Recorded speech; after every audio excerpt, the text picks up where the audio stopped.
Assalamualaikum warahmatullahi wabarakatuh. Kami dari kelompok 4 yang beranggotakan Gugun Setia Prabowo, Imam Utomo, dan Ismi Triana Fuji Lestari akan mempresentasikan kaidah lahirnya hukum. Di sini terdapat 3 materi pembahasan.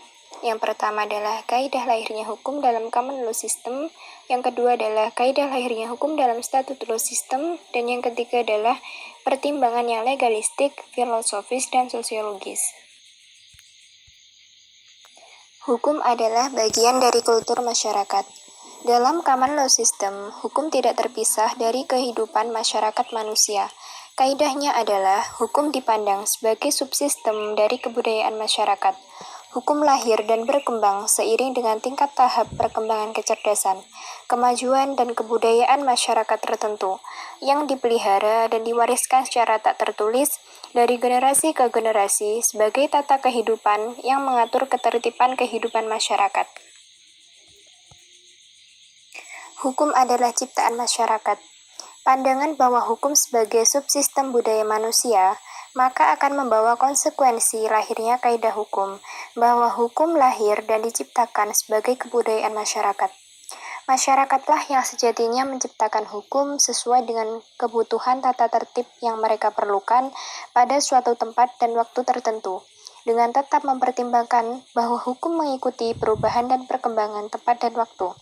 Tempat dan waktu sangat berperan dalam menciptakan kaidah hukum yang berlaku. Makna kaidah yang terpenting untuk diperhatikan oleh para penegak hukum, khususnya para hakim, adalah bahwa common law system berpendirian bahwa hukum tidak terikat pada bentuk dan prosedur formil dalam menciptakan hukum. Daya lenturnya sangat potensial mengikuti dan mensejajari laju pertumbuhan dan perkembangan masyarakat. Prinsip ini akan mampu menempatkan hakim sebagai makhluk yang hidup dan dinamis dalam menggali hukum.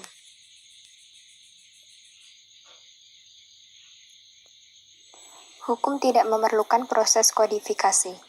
Hukum dalam common law system selalu diidentikan dengan hukum tidak tertulis. Memang demikian historis keberadaan dan kelahirannya. Dia hidup dan berkembang dalam kesadaran kehidupan masyarakat, seolah-olah dalam bentuk abstrak. Dia disebut seolah-olah abstrak karena tidak dikodifikasi dalam bentuk pranata terumus secara tertulis. Hukum dalam common law system menjadi konkret karena beberapa alasan bahwa hukum berlaku dan didoktrinkan oleh penguasa. Meskipun hukum dalam sistem common law merupakan hasil ciptaan masyarakat, negara melalui badan peradilan berwenang memaksakan dan menegakkannya. Dalam sistem common law, apa yang disebut hukum adalah apa yang telah diputuskan oleh pengadilan.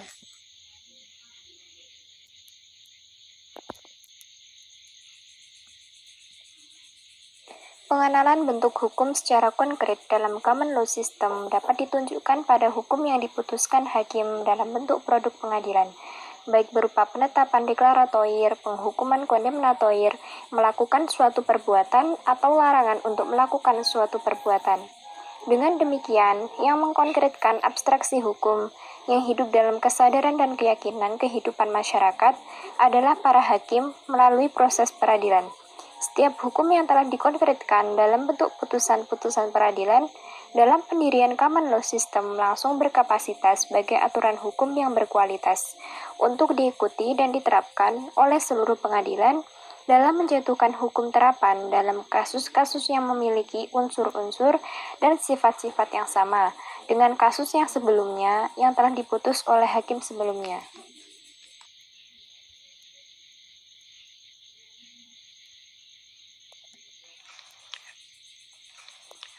Selanjutnya, kaidah lahirnya hukum dalam statute law system. Yang pertama, hukum hanya ada dalam perundang-undangan formil. Hukum yang memiliki legalitas sebagai prasarana hukum yang mengikat hanya hukum yang lahir dari kandungan proses formil. Jadi, hukum yang lahir di luar kandungan formil dianggap sebagai hukum anak haram atau tidak memiliki validitas sebagai hukum terapan yang mengikat. Dalam sistem ini berlaku kaidah hukum bahwa hukum yang diakui direferensikan pada kodifikasi hukum yang dibuat oleh lembaga formil legislatif. Hukum sengaja dikonstruksikan dalam bentuk rumusan tertulis yang disusun secara sistematik dalam kitab hukum perundang-undangan atau peraturan. Hakim yang berfungsi melaksanakan kewenangan peradilan sudah memiliki perangkat hukum yang pasti dan konkret. Pada statut law system secara ekstrim berpegang teguh pada ajaran positivisme yang mengajarkan bahwa tidak ada hukum di luar aturan perundang-undangan. Hukum hanyalah aturan perundang-undangan yang telah terkodifikasi secara tertulis dan sistematis. Yang berwenang mutlak menciptakan hukum hanya legislative power. Hakim menduduki fungsi peradilan hanya mengadili menurut kitab hukum perundang-undangan. Mereka tidak boleh melakukan penafsiran dan mencari asas dan dasar-dasar hukum yang lain di luar aturan perundang-undangan yang ada. Dalam pandangan aliran ini, hakim dipandang sebagai makhluk yang tidak berjiwa, yang tidak mempunyai hati nurani. Hakim tidak ubahnya sebagai robot yang hanya bergerak jika digerakkan.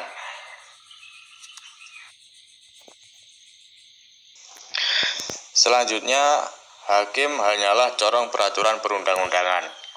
Dalam statut law system, mutlak memberikan kewenangan penciptaan hukum dalam bentuk peraturan perundang-undangan kepada legislative power dan menempatkan fungsi dan wewenang hakim pada tataran hakim hanya sebagai corong undang-undang. Dalam artian, hakim dalam menjalankan kewenangan dan fungsi kekuasaan kehakiman tidak berhak dan tidak berwenang menafsirkan undang-undang. Jadi, adil atau tidak adilnya suatu ketentuan undang-undang harus diterapkan oleh hakim, meskipun bertentangan dengan keyakinan dan hati nuraninya. Bismillahirrahmanirrahim. Untuk pembahasan yang selanjutnya yaitu tentang pertimbangan yang legalistik, filosofis, dan sosiologis.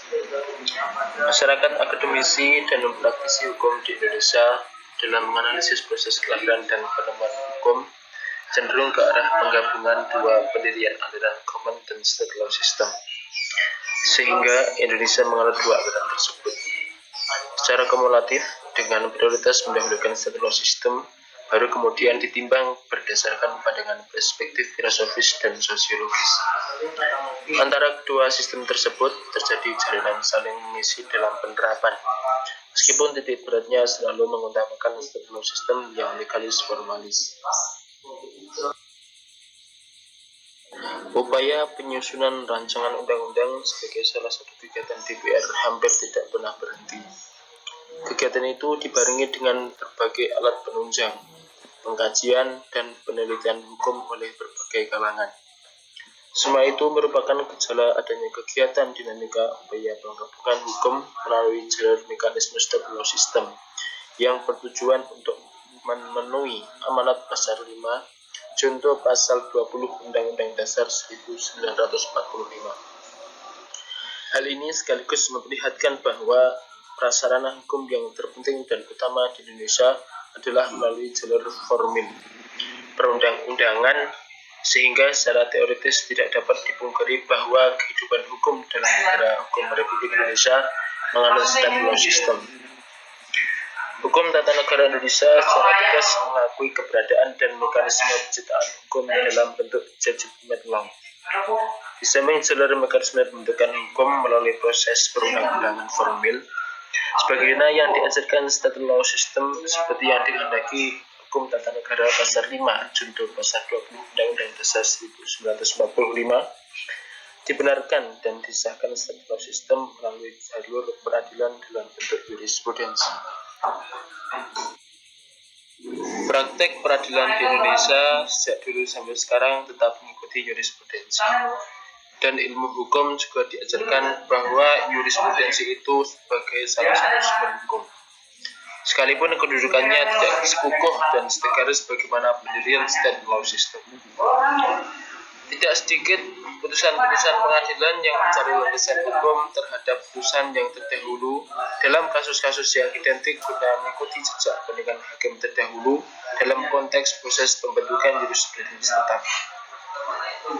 Kemudian dalam kenyataan praktek, kebanyakan para hakim dalam menyempurnakan pertimbangan hukum secara subjektif melekat kecenderungan untuk mempelajari dan mengikuti alur pertimbangan hukum hakim-hakim terdahulu dengan cara memperdomani jurisprudensi.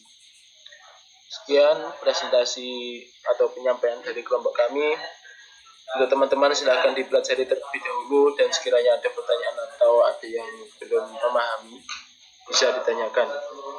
Kurang lebihnya dari kami mohon maaf. Assalamualaikum warahmatullahi wabarakatuh.